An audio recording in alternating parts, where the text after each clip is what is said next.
থেকে সূরাতুল বাকারা, ওই সূরার 3টি অক্ষর ইংরেজিতে লেটার বলে, বাংলায় হলো বর্ণমালা, অ্যালফাবেট।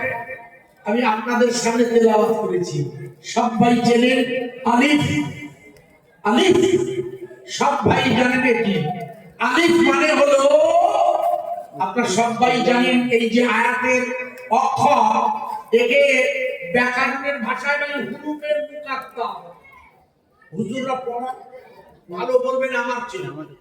হুরুফের মুকাত্তার আলিফ লাম মিম কাফ হা ইয়া আইন সাদ, এই সমস্ত অক্ষর দিয়ে কোরআনের অনেক আয়াত এসেছে আব্বা, একে বলা হয় হুরুফের মুকাত্তার।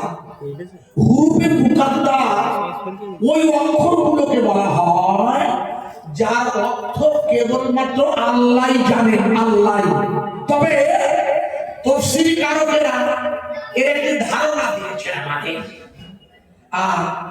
আর আপনাদের জানা নাই, এখন আমরা যে সময়ে আছি, আমরা আমাদের অনেকের জানা নাই এই সময়ে এই উপমহাদেশের বিখ্যাত মুজাদ্দিদ, আপনারা সবাই ওনার নাম শুনেছেন হয়তো, কিন্তু জানেন না। পাঞ্জাবের সিরহিন্দে যিনি আরম্ভ করছেন, তিনি হলেন দ্বিতীয় সহস্রাব্দের মুজাদ্দিদ বলা হয় যাকে। ওনার নাম হচ্ছে সৈয়দ আহমদ ফারুকি সিরহিন্দি মুজাদ্দিদ, যিনি আকবর বাদশার বিরুদ্ধে লড়াই করেছিলেন। মনে করে দেখুন, আকবর বাদশা যখন লা ইলাহা ইল্লাল্লাহ এই কলেমাটা পাল্টে দিয়ে লা ইলাহা ইল্লাল্লাহ আকবর খলিফাতুল্লাহ লিখেছিলেন, মনে আছে আকবর খলিফাতুল্লাহ? আরে বাবা, আকবর বাদশা যিনি যোধাবাইকে বিয়ে করেছেন, যোধাবাই আপনাদের মনে নেই, ইতিহাস ছোট্ট করে বলছি বোঝানোর জন্য। আপনারা মনে করে দেখুন, ওই সময় উনি কাইমে জামান, ইমামে রাব্বানি, মুজাদ্দিদ আল-ফিসানি, শাইখ আহমদ ফারুকি সিরহিন্দি, যাকে দ্বিতীয় সহস্রাব্দের মুজাদ্দিদ বলা হয়, উনি এই অক্ষরের পরিচয়ে এই হুরুফে মুকাত্তারের ব্যাখ্যা করেছেন। উনি লিখেছেন যে আল্লাহ পাক আমাকে এই অক্ষরগুলো এর অর্থ জানিয়েছেন। আল্লাহ পাক আমাকে, যেহেতু এখন ওনার সময় চলছে দ্বিতীয় হাজার, মানে এখন চলছে 1446 হিজরি, মুখস্থ করুন। এখন কত হিজরি? আরবিতে 1446 হিজরি না, বাংলায় হলো 1431 সালে। সবাই জানেন অগ্রহায়ণের 7 তারিখ, ইংরেজি 2024 রাত 12টা বাজে 24 নভেম্বর হবে ইনশাআল্লাহ। এই সময়টি কারণ ইমাম মেহেদী আলাইহিস সালাতু ওয়াস সালাম এই হযরতে মুজাদ্দিদ আল-ফিসানি তরিকা করবেন। তরিকা মানে আল্লাহ প্রেমের পথ। আপনাদের হ্যান্ডবিল দিয়েছিল আমাকে, হ্যান্ডবিলটা সম্ভবত আমার গাড়িতে আছে মনে হয়, হ্যান্ডবিলটা দেখছিলাম। আমার হ্যান্ডবিলে গতকালের অনুষ্ঠান সূচিতে জিকিরের জবান লেখা ছিল, জিকিরের মাজলিস হবে গতকাল 6 অগ্রহায়ণ। আপনাদের হ্যান্ডবিলে ছিল, আমি ভুল বলছি কি? হ্যান্ডবিল নিয়ে দেখো, প্রথম দিন শুক্রবার 6 অগ্রহায়ণ জিকিরের মাজলিস হবে বলে লেখা ছিল। জিকির মানে হলো আল্লাহর স্মরণ।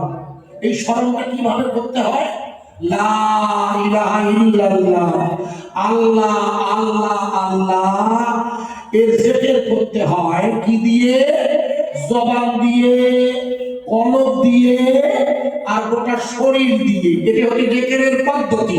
হাদিসের ভাষায় ইকরার বিল লিসান, জবান দিয়ে বলবে লা ইলাহা ইল্লাল্লাহ, তাসদিক বিল কলব, কলব দিয়ে সাক্ষী দেবে। বাম স্তনে দুধের নিচে 21 গ্রাম ওজনের একটা গোশত টুকরা আছে, যাকে কলব বলে। ইকরামিল জাসাদা মুদাতুন, তোমাদের প্রত্যেকের শরীরে একটা গোশ আছে বাম স্তনের দুধের নিচে, ওই গোশটার নাম কলব। ওই থেকে কালি ওই কলবে ফয়েজ দেবেন, ফয়েজের দ্বারা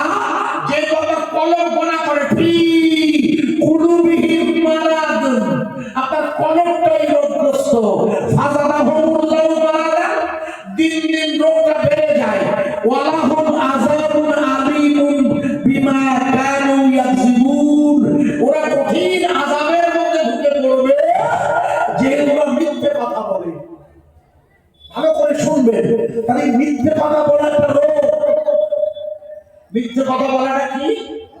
রোগ ফি কুলুবিহিম মারাদুন, রোগ হয়েছে মিথ্যে কথা। এই রোগ হলে একটা করে দাগ পড়ে যায়, কবে জানুকে দাগ। যখন কেউ পাপ করে তখন একটা করে গুনার দাগ পড়ে। কথা বোঝা যাচ্ছে? আগে হ্যাঁ না বলুন, কতটুকু পড়ে আপনি বুঝতে পারছেন কি? যখন কেউ পাপ করে তার দাগ পড়ে কোথায়? আরে হাদিস শরীফ হুজুরের কাছে শুনুন, তাই তো লিখে হবে। গতকাল তো যেখানে মজলিস করেছেন, যেখানে উদ্দেশ্য কি? উদ্দেশ্য হচ্ছে ওই কলমটাকে যেখানে ধাক্কায় নুরানি ফয়েজের দ্বারা ওটা পরিষ্কার করে ইয়াউমা লা ইয়ানফাউ মালু ওয়ালা বানুন ইল্লা মান আতা আল্লাহ বিকলবিন সালিম। প্রথম আপনার দায়িত্ব হচ্ছে কিয়ামতের মাঠে যখন ফিরে যাবেন আল্লাহর কাছে, তখন আপনার সন্তান সন্ততি স্ত্রী পুত্র অর্থ কোন কাজে আসবে না। ইল্লা মান আতা আল্লাহ, ব্যতীত ওই ব্যক্তি যিনি ফিরে আসবে বিকলবিন সালিম, বিশুদ্ধ কলব নিয়ে। এটা হচ্ছে আল্লাহ কুরআনের ভাষা, আমার নয়। আপনাকে ফিরে যাওয়ার জন্য আপনার কলবটাকে পরিষ্কার করতে হবে। তাসকিয়া গতকাল আপনাদের জিকির হয়েছে, আর জিকির যিনি করাবেন তার দায়িত্ব যে ফয়েজের দ্বারা তিনি হবেন মুর্শিদ, তিনি বুজুর্গ, তিনি আল্লাহর ওলি, কামেলে মুকাম্মেল হতে হবে তাকে। আল্লাহর বুজুর্গ জিকির দ্বারা আপনার কলবটাকে ইসলাহ করে দেবে। কথা বোঝা যাচ্ছে কি? ওটা ছিল গতকাল, হ্যান্ডবিলে লেখা ছিল বলে ইন্ট্রোডিউস করে দিয়ে যাচ্ছি। আর এই জিকির শুরু হয়েছে, তাই আমি তিনটি অক্ষর আপনাদের কাছে এনেছি। প্রথম অক্ষরটা হচ্ছে আলিফ। এই প্রথম অক্ষরটি তেলাওয়াত এনেছি, অক্ষরটি আলিফ। অধিকাংশ তাফসীরকারকের মতে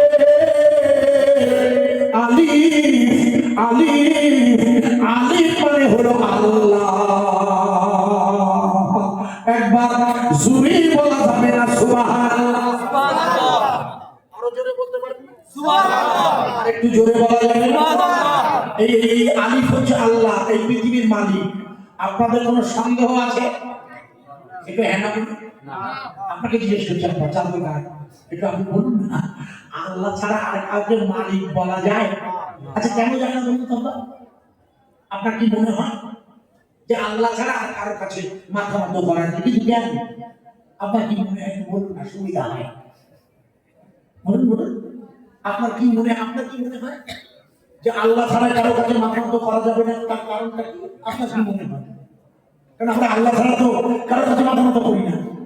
আমরা করি কি না? ইয়াকা না'বুদু, আমরা ইবাদত করি কারা? আরে জোরে বলো আল্লাহ।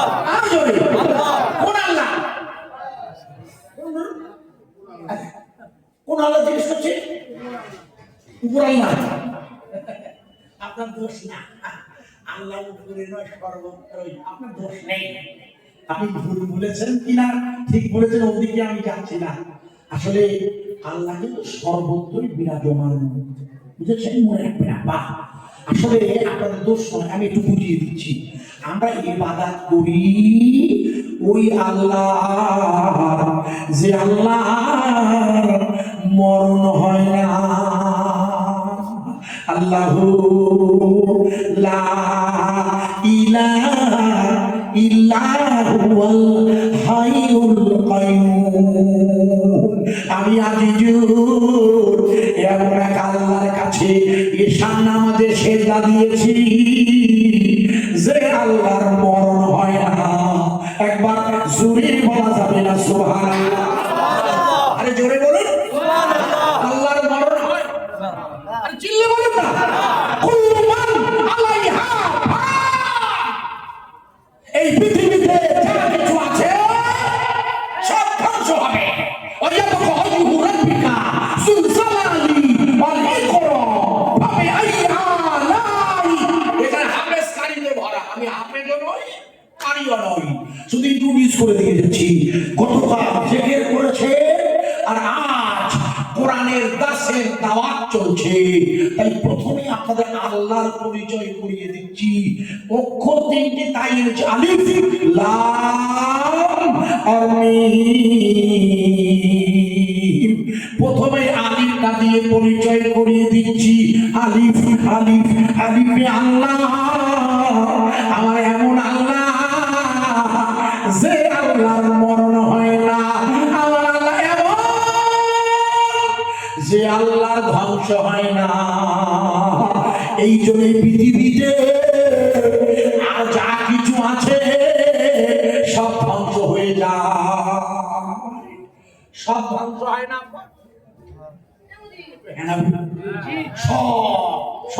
মাদ্রাসা থাকবে না না না। যখন ইসরাফিল আলাইহিস সালামের সিংহার আসবে তখন মাদ্রাসা থাকবে? আরে হ্যাঁ না বলুন, সব শেষ, শুধু থাকবে কে? আল্লাহ। এই জন্য আমরা ইবাদত করি ওই আল্লাহ যিনি দেখছেন আমি আজিজুর রাতে 11টার পরে এখানে বসে বক্তৃতা করছি। আমার আল্লাহ হাজির নাজির, আল্লাহ সব দেখেন না? আরে হ্যাঁ না বলুন, আল্লাহ সব দেখছেন। এই জন্য এই পৃথিবীর একমাত্র মালিক হলো আল্লাহ। একটু জোরে বলবেন না সুবহানাল্লাহ। আমি আপনাদের কাছে সে আল্লাহর কোরআনের ওই আয়াতের কালিমাটা এনেছি, সূরা বাকারা। প্রথমে আপনাকে বোঝানোর চেষ্টা করছি, আপনারা মনে করবেন আপনাদের মনে নেই, আমি মনে করিয়ে দিলে মনে পড়বে। আশা করছি মনে পড়বে। আপনাদের এই মাদ্রাসায় যে বাচ্চারা পড়ে এদেরকে হুজুররা পড়ান, দেখবেন কি পড়ান।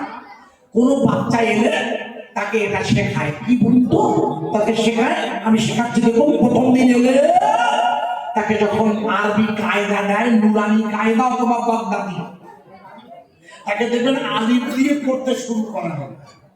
আর স্কুলে গেলে প্রথম দিন তাকে দিদিমণি, ICDS এর দিদিমণি গেলে বই দেয় না, অক্ষরের গল্প শেখায়। আর স্কুল, কেজি স্কুলে বা প্রাইমারি প্রথম পর্বে গেলে আপনাকে ঈশ্বরচন্দ্র বিদ্যাসাগরের বই ধরিয়ে দেয়।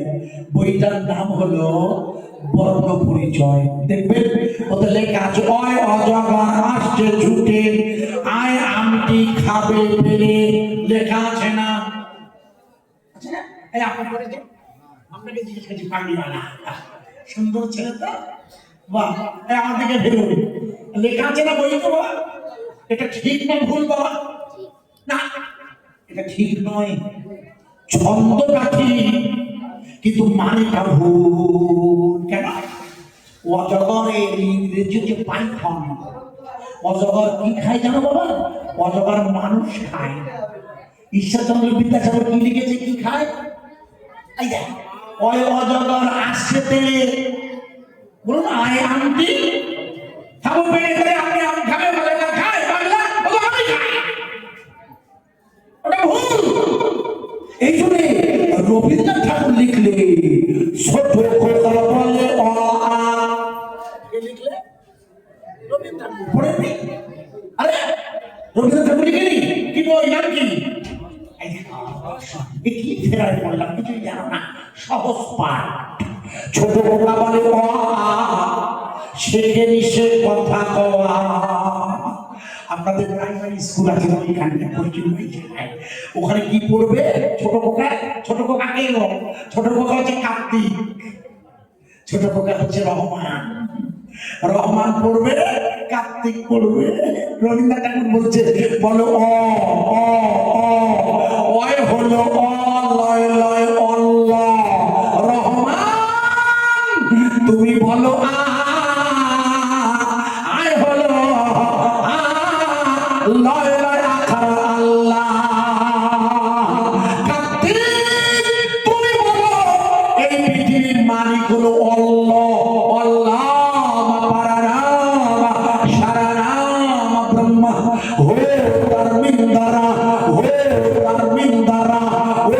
সর্বমঙ্গলা যা দেবী সর্বভূতে শক্তি রূপে, ওম নমস্তাস্মৈ নমঃ নমঃ, আল্লাহ পরনাম শরণাম ব্রহ্মা। কিছু বোঝা গেল? কিছু বোঝা যায়নি, যাবে না, আমি বুঝিয়ে দিচ্ছি, আমি আপনাদের বোঝাবো। এই জন্য দেখে এসে বসেছি ইনশাল্লাহ। আমি প্রথমেই বোঝাচ্ছি এই পৃথিবীর মালিককে জোরে বলুন, এই পৃথিবীর মালিক হলো আল্লাহ। আমাদের প্রতিবেশীরা তাকে কোন নামে ডাকে? না না no, ভগবান না, ভগবান আলাদা। আশ্চর্য, ভগবান আলাদা। এই আমার ওয়াজ বোঝা যাচ্ছে? বুঝতে পারছো কি? আমি ব্যাখ্যা করি, ভগবান আলাদা কেন আগে দেখো। আবার একটা প্রশ্ন করলে ভগবান আলাদা, আল্লাহ আলাদা, আমি দেখিয়ে দিচ্ছি, মনে করে দেখুন। আমার আমার কথা বোঝা যাচ্ছে কি? আগে হ্যাঁ না বলবি, রাত হচ্ছে তো, খোকা বুঝতে পারছো? তাহলে ভালো করে শোনো, মনে করে দেখো। 2024 লোকসভা ভোটের আগে, মানে ভগবান আর আল্লাহ বোঝাচ্ছি, বলো আগে পার্থক্য আগে বুঝে নাও। 2024 লোকসভা ভোটের আগে আমাদের মোদিজি বলেছিল আপকি বার 400 পার। বলেছিল কিনা? হ্যাঁ না বলো, হ্যাঁ না বল। মনে করে দেখো, আমাদের দিদিমণি বলেছিল আপকি বার পাগার পান। বলেছিল, আপনাদের মনে থাকে না? উনি বলেছিলেন আপকি বার 400 পার। আর ইনি বললেন দিদিমণি আপকি বার। আজকে বলো উপনির্বাচনের ফল বেরিয়েছে, বোনা পরে আগে শোনো, যেটা ধরেছে আগে শুনিয়ে মানে করে দিই। এই মনে করে দেখো, এই 400 পার করে ভোট শুরু হয়েছিল বোনা। এবার ভোট হয় 7 দফা। কদফা লোকসভার ভোট হয়েছিল, কদফা 7 দফা না?